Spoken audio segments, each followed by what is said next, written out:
Tupac Shakur is one of the greatest rappers of all time.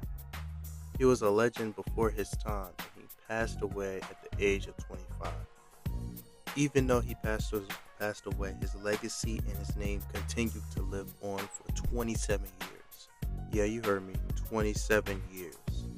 It's like Tupac keeps rising in popularity 27 years after his death. Like every year after his death, he just keeps rising in popularity. Tupac Shakur remains popular even after his death because his music addressed deeply relevant social issues like racial inequality, poverty, and police brutality, making his lyrics timeless and relatable to listeners even generations later. His tragic death at an age added a layer of mystique and amplified his impact, while his raw and often controversial persona continues to capture attention and spark conversation. And today we're going to be talking about key reasons for his enduring popularity and why his legacy is one of the greatest legacies we have ever seen in an artist. Number one, his powerful lyrics. Tupac's music tackled complex social issues, expressing the struggles of marginalized communities in a way that resonates with many listeners. Like, for example, when you listen to Brenda's Got a Baby, like the song Changes. Family. Well, let me show you how it affects our whole community. Now, Brenda really never knew her moms and her dad was a. Should I blast myself? I'm tired of being poor and even worse, I'm black. My stomach hurts, so I'm looking for a purse to snatch. Cops give a damn about a Negro. Cops give a damn about a Negro. Pull the trigger, kill a nigga, he's a hero. Like, lyrics like that makes people resonate with Tupac and makes them really respect him as a lyricist and as a rapper too, because he's bringing social issues into his music and putting it on a platform so everybody can be aware of what's going on in his neighborhood and what he sees in the black community across America. It's like Tupac, in certain aspects of a rapper, right? Like the lyrical ability, he makes up for that with his raw passion and authenticity in his music. But also, Tupac's authenticity, his personal experiences, his raw emotions were often reflected in his music, creating a sense of authenticity that connected with his fans. And another reason of why he's so popular even after his death is because of him dying at 25. You also got to think about it. Tupac died at the height of his career, in the peak of his career.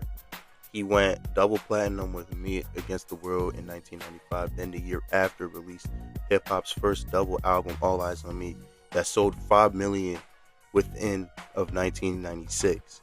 So Tupac was literally the number one rapper in the world at that time, by the time he died.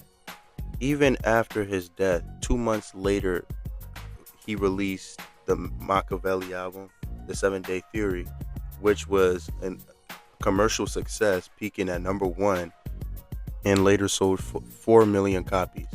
And also, Tupac's persona, including his thug life image and outspoken nature, became a significant part of the hip-hop community. Really think about it. Some of his interviews are still being played to this very day. And his music and life philosophy continues to inspire younger generations, and his impact on popular culture extends beyond the world of hip-hop. And the fifth and last reason of why Tupac is very popular even after death is because of his posthumous releases.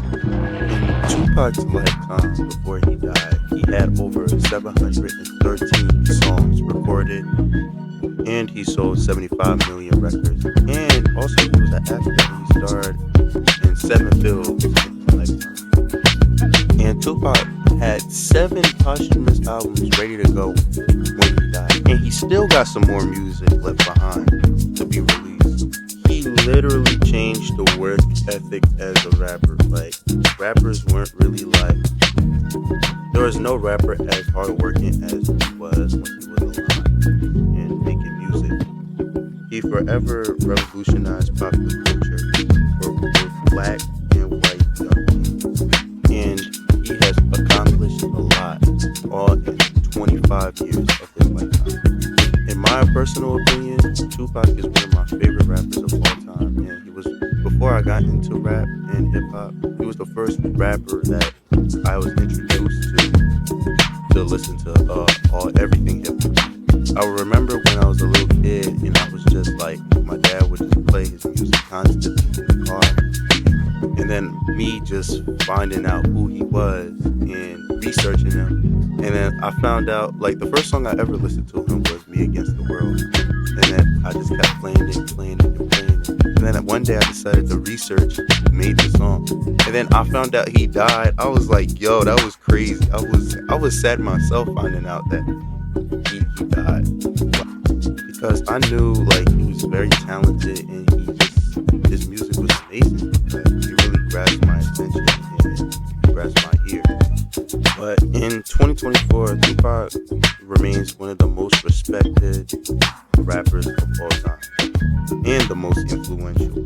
Like, his influence is seen every single where in freaking hip hop.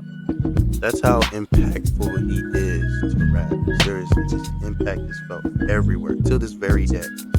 He inspired countless artists who followed him. Like, look at Kendrick Lamar, for example. Every chance that Kendrick Lamar gets, he shouts him out, and not just that, in interviews he talks about how he was driven and moved by Tupac's music when he was younger. And he talks about how he was a fan of Tupac growing up, and how and it's crazy that he actually met Tupac when he was younger. Ain't that crazy? I was around 8 years old. They were shooting a video in my neighborhood in Compton. My father seen him, went 2 blocks down, got me. By the time he got me, everybody was out there. It was like pandemonium. You know, he put me on his shoulders. And there he was, Dr. Dre and Tupac right there. And I think it was a white Bentley. Yep, they were shooting a video. And that moment right there, whether I know it or not, subconsciously, I think it, eventually branched me off to what I'm doing now. There are so many people that were inspired by Tupac, like such as E40, Janet Jackson, Zendaya, Nas, J. Cole, YG, Ed Sheeran, Snoop Dogg, The Game, Mia, Eminem, Meek Mill, Alicia Keys, Zayn, Drake, Kendrick Lamar, Jhené Aiko, and many more. But I just wanted to make this video just to talk about how great of an artist he is, because he's one of my favorite rappers of all time. Nobody is taking his #1 spot at all. But I ain't gonna lie, Kendrick is he's coming close to taking that #1 spot though, because he's just been on fire. Because I grew up listening to Kendrick Lamar and Tupac, and they're both amazing artists, and I just love their art. Tupac is one of the greatest rappers to ever live. He will forever be influential, and his legacy will forever live on through music. It's your boy Ton, and that's the end of the video. Thank you. If you made it to the end, I appreciate you. Please hit that like button and subscribe to the channel if you're new to the channel, and I'll see you in the next one. Peace. You can't be around your peers. All my life I grew up around black people, poor people, but I can't live around poor people now because they'll rob me. And why would they rob me? Because they're starving, because there's no money here. But they're telling me, now that I made a little money, I have to move here. So it's not like no one's ever trying to deal with this section. They're just moving away from it. And we're going to have more stars coming from the ghetto, but they're gonna all move this way. You know what I'm saying? So it's like all the society is doing is leeching off the ghetto. They use the ghetto for their pain, for their sorrow, for their culture, for their music, for their happiness, for their movies, to talk about boys in the hood. You know what I'm saying? I don't want to be another I don't want to be 50 years old at a BET We Shall Overcome Achievement Awards. You know what I'm saying? Not me. You know, I want when they see me, they know that every day when I'm breathing, it's for us to go farther. You know, every time I speak, I want the truth to come out. You know what I'm saying? Every time I speak, I want to shiver. You know, I don't want them to be like, they know what I'm going to say because it's polite. They know what I'm going to say. And even if I get in trouble, you know what I'm saying? Ain't that what we're supposed to do? I'm not saying I'm going to rule the world or I'm going to change the world, but I guarantee that I will spark the brain that will change the world. And that's our job, is to spark somebody else watching us. We might not be the ones, but let's not be selfish, and because we're not going to change the world, let's not talk about how we should change it. I don't know how to change it, but I know if I keep talking about how dirty it is out here, somebody's going to clean it up.